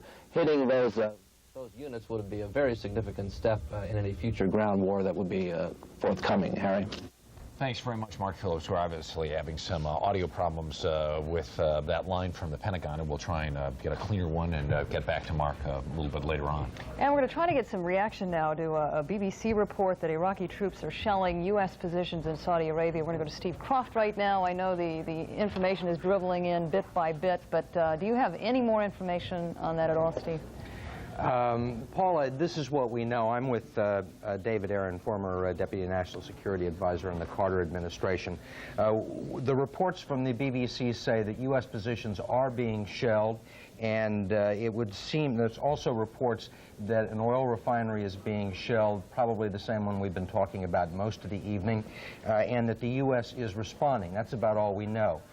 David, the longest range artillery that the Iraqis have has a range of about 25 kilometers. Where would you guess that this is taking place? Well, my assumption is that this is a continuation of the fighting that's taking place here, but that's only an assumption because, in fact, we really don't know. The border guards who were up against this line here have withdrawn behind the Marines, and so it may well be that the action is continuing in that general same region. Saddam Hussein continues to talk very tough. There are reports essentially of Iraqi radio broadcasting, the mother of all wars has begun, that the Satan in the White House should withdraw. What do you make of that? Well, he has to talk tough because his biggest problem right now is holding his troops together, maintaining their morale, trying to give the impression of leadership. And to do that, he can't begin to say, well, maybe I made a mistake, or we ought to really think about this a second time. So I think that this is basically for domestic consumption, although it's interesting to me that part of this rhetoric includes a call for Arabs, Muslims everywhere to rise against the United States. And I think that was a great fear on the part of the United States administration and other countries, that this attack would provoke an enormous reaction among Arab peoples everywhere. That hasn't happened yet. I think we have to keep our fingers crossed still. But in places like Jordan, for example, I think the interesting thing is that the dog is not barked. The population is not out in the streets, and there are not massive uprisings throughout the Arab world. Perhaps one of the reasons why there have not been demonstrations in Jordan is the fact that Jordanian radio, the official radio, did not broadcast any report of the war even being underway. That Jordanians, for the most part, learned about it this morning from Israeli television, from the BBC, and from the Voice of America. What do you make of that? Well, I think King Hussein is trying to dampen down any reaction. It's not in his interest to see his country in turmoil. On the other hand, the Jordanians do turn into Israeli radio, do get CNN, do get Western media, and I think that they're very much aware of what's going on. We've heard reports on and off this morning about the markets in London responding very favorably, about the dollar going down, all based, I presume, on the fact that the oil fields do not appear to be under any threat. Is that correct? Yes, I think it's that, and I also think from talking to my friends on Wall Street in the last 24 hours, they feel that the markets, the stock markets were all priced down, had already discounted a good deal of this, and a lot of people were already shorting oil. In other words, they were already betting that the price of oil would drop after the war started, not go up. Thank you very much, David. Harry? Actually, it's coming back to both of us here. Thanks, Steve. Thanks, David. We're going to check in now with Charlie Osgood. We have heard throughout the night bits and pieces of statements that various congressional leaders have made in reacting to the start of war, and I understand you have more for us now. Well, it was only just a few days ago. Remember, Congress was deeply divided. Members voted. I'm sorry. I think we got to get a mic first. Forgive me, Howard. This will take but a minute. Sorry about that. Now we can hear you. Now let's go. It was only 7 days ago, less than that. Congress was deeply divided. Members were voting on whether or not they should authorize this action in the Gulf. Well, they did authorize it. President Bush was given the permission to do this, and he's done it. And now representatives and senators of both parties have rallied quickly behind the president. I think all of us are deeply concerned that this war now be as short as possible, that, as the president indicated, it be with the minimum loss of life and is decisive in its result. I'm glad to see us going in real strength and not piecemealing things as we did in Vietnam. In war, moderation is not to be admired in war. Moderation, as I said on the Senate floor the other day, is self-defeating in combat. I think Saddam Hussein should be wiped from the earth, from the face of the earth. I've said that before. I say it again. And if he is captured, then he should be brought to trial as the international butcher that he is. Congress is back in session again today, and although there will be no criticism, I think that can be expected, at least at the moment. Congress being what it is, I think that some criticism will develop as time goes by. Charlie, thanks very much.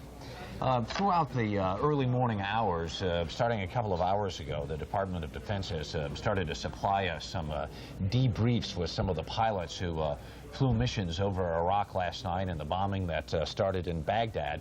And we want to take a look at some of the interviews with some of those pilots right now.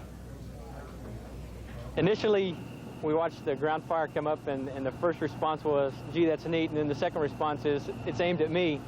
And then it became very realistic.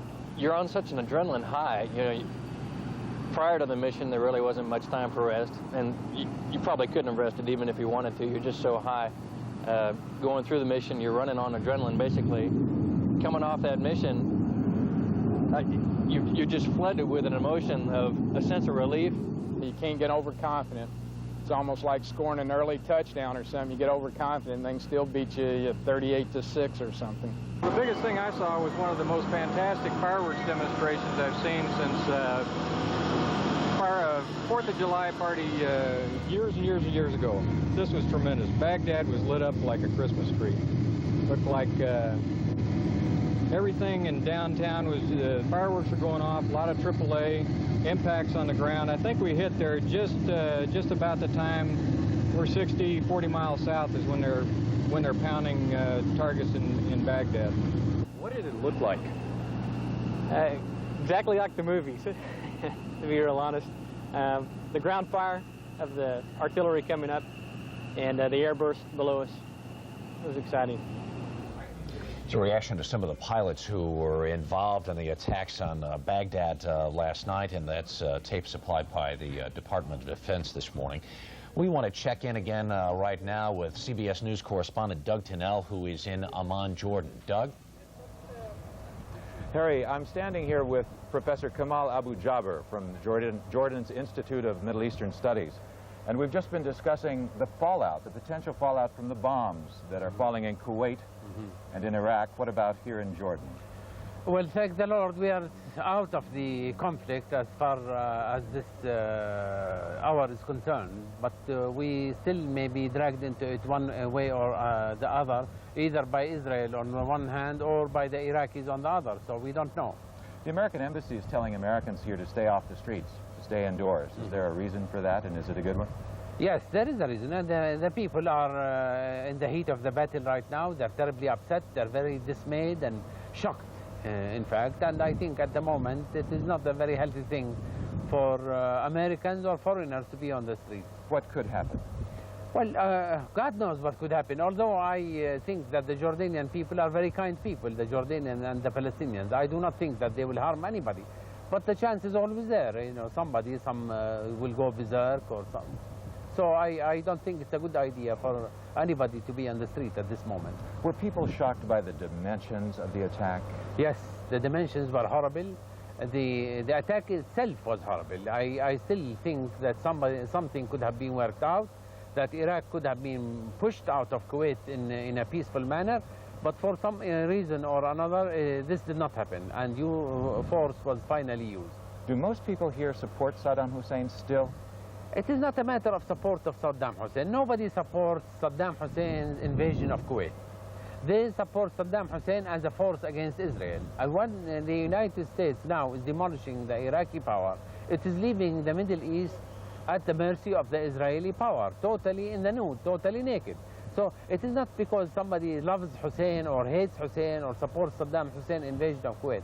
These are two different things that we are talking about. What must be done? What must be done? This is the plea that the United States initiate immediately a peace initiative that will reconcile once and for all the region with itself and the Arabs with the Israelis. Otherwise, this battle will be only another battle in the series of battles that have taken place so far. Doctor, thank you very much. Harry, back to you. Doug Tennell reporting this morning from Amman, Jordan. Paul? And we're going to bring you up to date on the headlines now. Our CBS News coverage of the Persian Gulf continues. Here are those headlines. BBC Radio reports that Iraqi troops are shelling U.S. positions in Saudi Arabia, and the allies are responding in kind. So far, there have been 2 waves of U.S.-led air attacks on Iraq and Kuwait, and Mikhail Gorbachev takes to the airwaves on Soviet television, pointing blame at Saddam Hussein. The battle in the sand appears to be heating up. BBC Radio reports that Iraqi artillery is shelling U.S. and allied forces in Saudi Arabia. Those forces are described as fighting back, but few details are known at this time. Mikhail Gorbachev spoke in a pre-taped address on Soviet television a short time ago, saying Saddam Hussein is totally to blame for the war. Soviet military forces are on alert near the Soviet-Iraqi border. Meanwhile, U.S. F-15s and other aircraft are returning from bombing sorties in Iraq and Kuwait. Their pilots are all reporting success. Baghdad Radio, however, claims that 14 Allied planes have been shot down in the air assault. but there has been no confirmation of that from the Pentagon or other Allied officials. And that is the latest news to the moment. Right now, we're going to listen in again on a conversation Alan Pizzi, one of our correspondents, had earlier on this morning with Dan Rather. Alan Pizzi is in Baghdad. He was in the hotel at the time when he talked to Dan, and he could see the air raids from his position. Alan has been in Baghdad for the last several days, and of course communication with Baghdad was difficult at best. Most of the major networks were cut off from communication at some point in the evening of last night. And before we go to Alan Pizzi, we're going to take a look at some other Department of Defense pictures that have just rolled in. These are pictures of a debrief with the 82nd Airborne. They're taking ELLIS LEE. What were your thoughts this morning when you woke up? Had you heard the news? I heard the news about 4 o'clock this morning. Your reaction? I anticipated it. I think we all did. Knew it would be either today or tomorrow. So we just listened to the news, see what's going on. Were you in a position to know something about it? How do you think? Do you think it's overdue? What do you think about what it opens up? I don't think it's overdue. I think it's it's in the president's time frame. The president said he would do what he would do. He gave this time frame as what he anticipated would happen, and he did it. So, what's your job? How could this affect you? I'm a supply technician. It just affects me like any other soldier. I mean, we've all got a job to do, and we anticipate that we're going to have to be busier here in the next few days. Okay, very good. There, let's short. Okay, how did you find out about this? What time did you find out about it? What was your initial reaction? I was awakened about 3 o'clock this morning by my major, who informed me that the attack had began. Your reaction to that at that time? I think it was about time. It was, in my opinion, long overdue. How would you describe everybody's reaction here? It seems calm. I think in some cases it was a relief to some of the personnel who have been here and had built up much anxiety over the months. Can I get your rank, your first name, and your last name? CW3 Jim Cassee. Better spelled Keesee.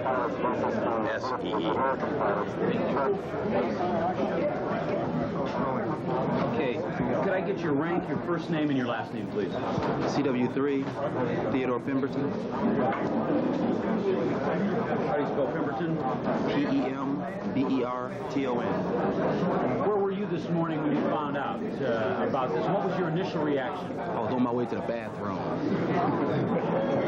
2:30 in the morning. And I found out that we had been involved in an airstrike for 35 minutes. Your initial reaction? My initial reaction. We're going to war.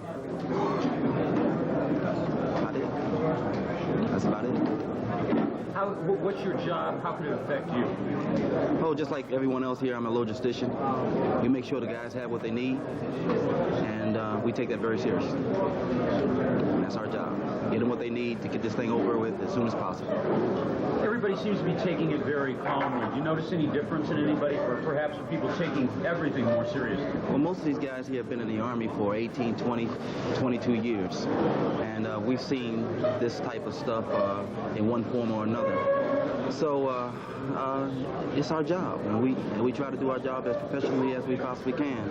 And to get upset about something that we do every day doesn't serve any purpose. So this is, we fight as we train. I guess that's about all I can say. Okay, thank you. I do something about that bag.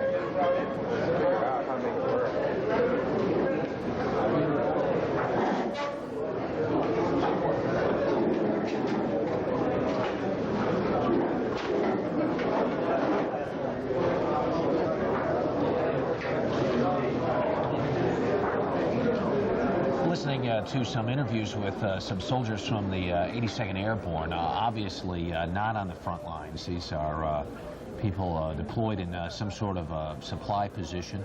Also, clearly not in any immediate harm's way, but just some reactions from some soldiers over in Saudi Arabia to the news that they got early this morning as they got up to get ready to do their jobs about the U.S. Launching its attack on Baghdad as I last said, night. a very small element of surprise there. They've been preparing for this day for a long time. The mood is, as we just heard described, very, very calm. Very businesslike. This is a Department of Defense tape that is being fed to us down the line this morning, unedited. You're getting a first look at it. It's just as we are getting a first look at it as it comes in this morning. We haven't seen many pictures up until this point. I know that if you've been with us this morning, you've seen some of the interviews that were done with pilots involved in some of the initial bombing attacks over Baghdad. Ultimately, we should see some kind of pictures. The Department of Defense has cameras on a lot of the hardware that they sent over on those bombing runs last night. And if you remember, even on the attacks on Libya some years ago, that ultimately pictures were made available, and we should be able to get a look at some of that. We don't know when, though. And CBS News coverage of Desert Storm continues.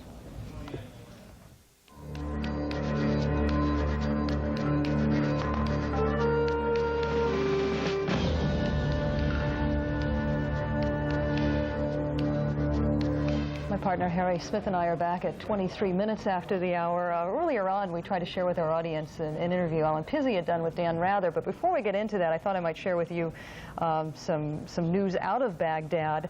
This is a report sort of bringing together lots of different comments made by correspondents who continue beating Baghdad at this moment. They say they are seeing little sign of damage in some sections of downtown Baghdad this morning.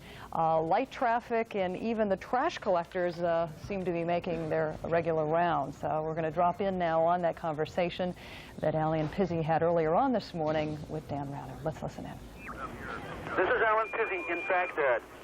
The streets of Baghdad are almost deserted today, only a few cars making their way around. And the acrid pall of smoke and the heavy smell of explosions and fire that hung in the air last night is dissipating in the early morning light. Last night was quite unbelievable. The first sounds we heard were approximately 2:32 local time, when there was a kind of a roaring sound. It was hard to determine whether it was firing going into the air or something going over. And then the sky all around our hotel just lit up. Anti-aircraft fire, rockets, what appeared to be SAM-7 missiles. It went on for, it's hard to say, perhaps an hour. During the course of it, after about halfway through, we started hearing large explosions. There were some huge flashes. We were speculating that they'd hit a tower that we could see. Someone said the oil refinery went up. But I've heard from a taxi driver this morning who lives near the oil refinery that it was not hit. I'm at the U.S. Embassy at the moment, which of course is basically deserted.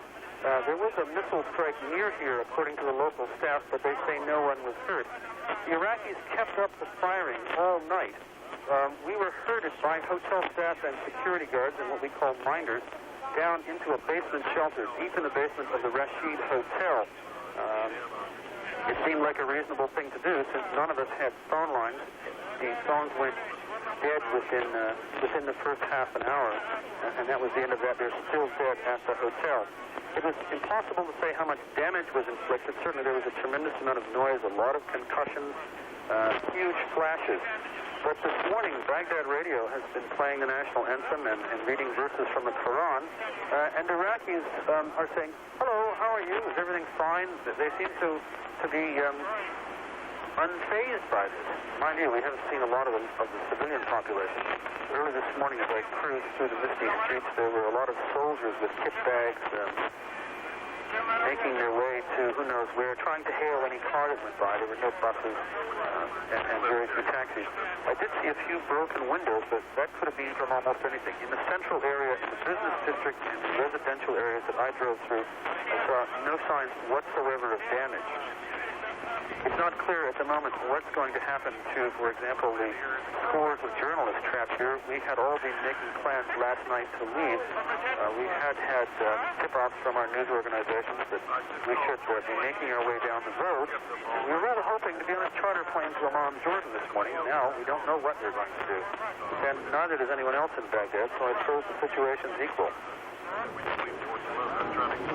Alan, can you tell us any more about when the air attacks were at their height, what it was like, what you saw, what you heard? What I saw were a lot of flashes, most of them going up into the air, tracer rounds from anti-aircraft guns, which have been situated on all the strategic buildings, situated down in parks and wooded areas. We saw rockets going up for what I believe were SAM-7s. I've heard that sound before, went over the hotel. There was a lot of small arms fire, and a lot of heavy concussion, roaring noises in the air.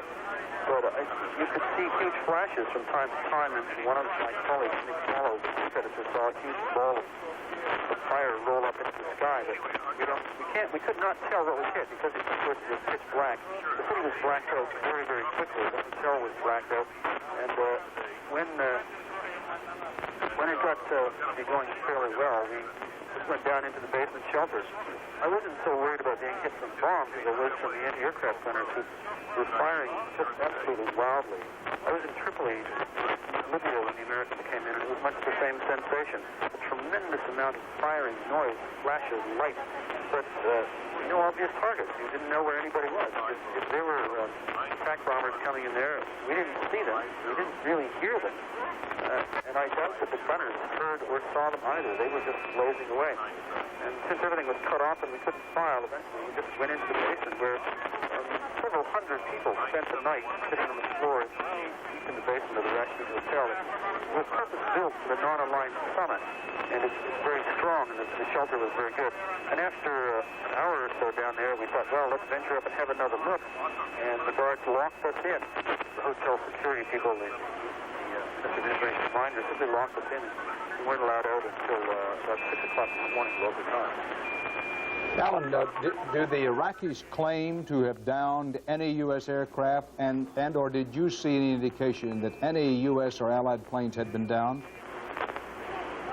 Well, I haven't heard the Iraqis claiming anything so far, and I have seen no evidence of anything. Actually, I've driven around a section of the town. This is a huge city. I've driven around a small part of it. It took a circuitous drive of several miles to get here to the deserted U.S. Embassy, and saw no damage at all.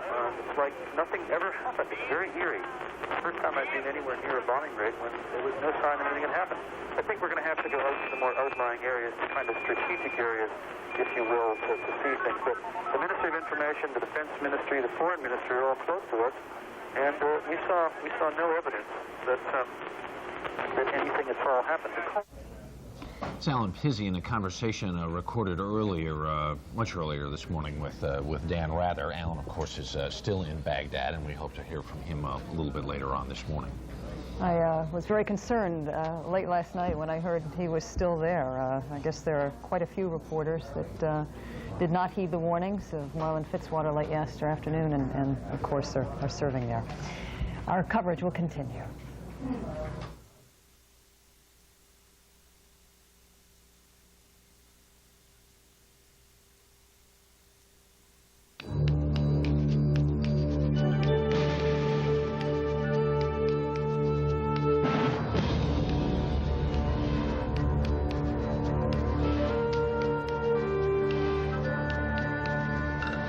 Welcome back to our continuing coverage here on CBS News of the war in the Persian Gulf. I'm Harry Smith along with Paul Azan.